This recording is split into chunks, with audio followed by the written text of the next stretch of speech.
what the muscles will be like when the trigger points are active. Excuse me, locating a trigger point either by standard palpation using your index finger over a trigger point that will then twitch, and you will see this twitch response with proper palpation, and you can inactivate this with any of the means which are used, but clearly the laser is the quickest and easiest way to do so. The pincer palpation of the latissimus dorsi or the upper trapezius occurs when you pinch off an area and then run your finger over that area that's been pinched off, and you can feel the trigger point and the twitch response, and then you treat that the same way. Now I'll show you some diagrams of these trigger points and their reference zones. You see here in the upper trapezius there is a reference to the base of the skull, and these are frequently the site of symptoms of headaches. You also see areas of referral from the lower trapezius that again goes up to the base of the skull as well as over to the shoulder. And depending on, on what the patient shows you in terms of their symptoms, you can begin to understand where to look for these underlying trigger points. You wouldn't look for these trigger points initially, 5 and 6 here in this diagram, when you're beginning to think of or treating patients with headaches. The anterior trapezius here, which is in a sort of a fold of the trapezius muscle, refers pain up the side of the head to the temple as well as to the angle of the jaw, and patients frequently report these symptoms as part of their headache pattern. And this, strangely enough, often cannot be treated from the back, so you have to look at the front of the patient to get the anterior trapezius muscle. The temporalis muscle will show 4 distinct trigger areas with these trigger points, and you may see referral into the upper teeth as well as above the eye, and the patient reports frequently from this first trigger point here, the tight band around the head that is tightening and squeezing the patient's skull and causing their pain. One of the things we'll see later on is when the temporalis muscle's tendon inserts on this coronoid process of the mandible right here, you will sometimes get a tendinitis, and that can give rise to something called Ernest syndrome, which gives you widespread referred pain over the entire side of the skull. So this is something you need to look for, and you may need to palpate inside the mouth, putting your finger between the upper gums and the coronoid process, and just run your finger there. If the patient pulls their head away and yells, you know that's the problem. And we'll discuss that a little bit later. The splenius cervicis muscle, the upper trigger point will refer to the back of the eye, and this is one of the places you will look when a patient has been diagnosed tentatively with cluster headache. This trigger point refers to that area that the patients complain about having cluster headache, and you'll often find this upper trigger point present when patients have cluster headaches. The lower one usually just gives you basal neck symptoms.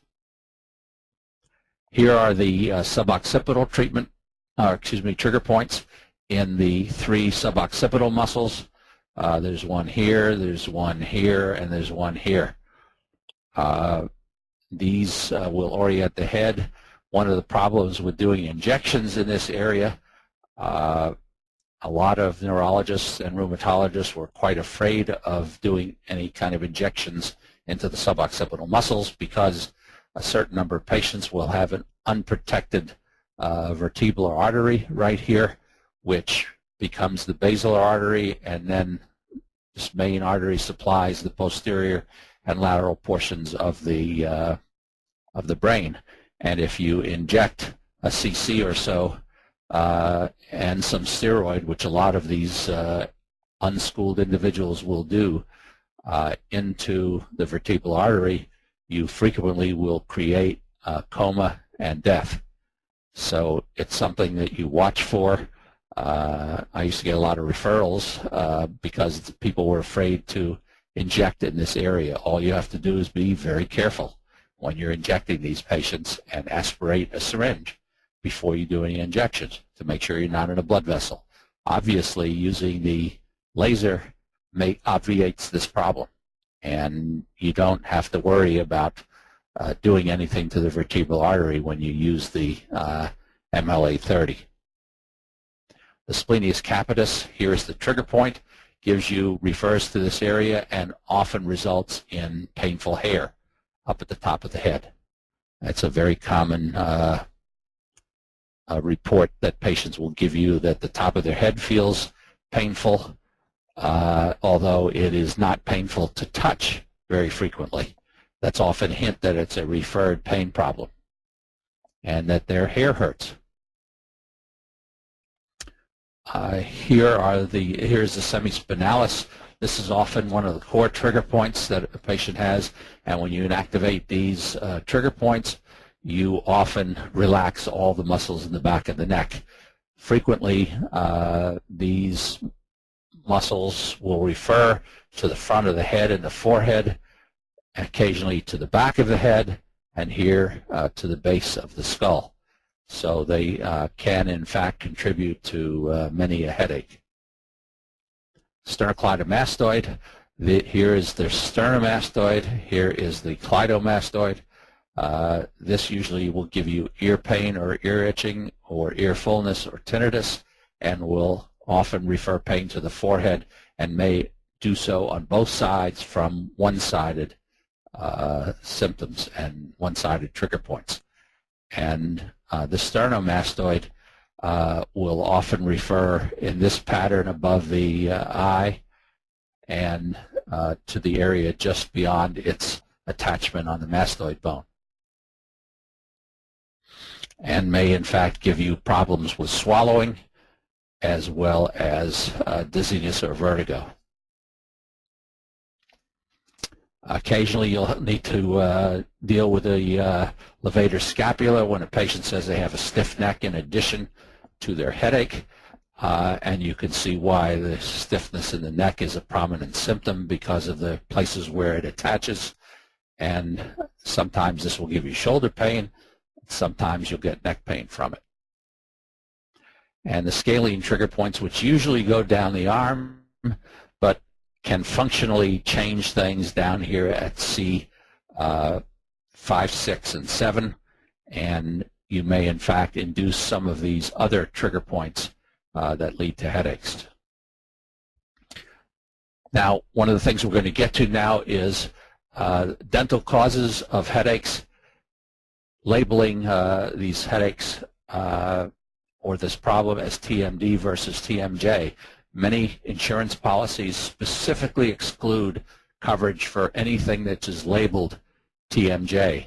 So since these problems always involve the muscles of mastication, and it is a rarity to actually have the internal mechanism of the temporomandibular joint affected, then we should call it TMD or temporomandibular dysfunction. If it's called TMJ, that's usually when some surgical procedure is necessary, which is a very rare circumstance. These muscles of mastication that are affected are primarily the temporalis, the masseters, both superficial and deep, and the medial and lateral pterygoids, which will tend to pull the jaw to one side when it's opening. The masseters will make the jaw very tight and may give you tooth pain as well as tinnitus. The temporalis muscles can give you headaches as well as participate in Ernest syndrome. If you're going to see these patients, you need to find a good dentist who knows how to deal with these complex problems. Most general dentists do not have a clue.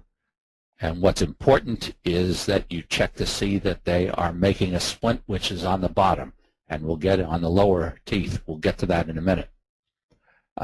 You should always check for temporalis tendinitis and place your finger between the, as I've mentioned before, between the gum, the lateral gum, and the coronoid process of the mandible. And if the patient screams, then you know there's a temporalis tendinitis that has to be resolved. And that can be resolved primarily by an injection with a local anesthetic and a steroid. And it rarely comes back as long as one works on the associated muscles. Clenching is often diagnosed by looking at the tongue, and if you see scalloping around the edges of the tongue, that is caused by a reflex response where the tongue pushes against the teeth when they're being clenched, and in an attempt to separate the teeth. So you'll see this scalloping if a patient wakes up with that, or during the day, or after they've been driving. They need to know that's their clenching, and they may need an appropriate splint to stop this. And you want to feel whether or not there's any clicking of the temporomandibular joint when it opens, and measure their interincisor opening distance in males, in millimeters. Females should be between 30 and 32 at a minimum. Males should be at 35 to 37 minimum. And most of the time, if they're normal, they have significantly more than this. You clearly have to work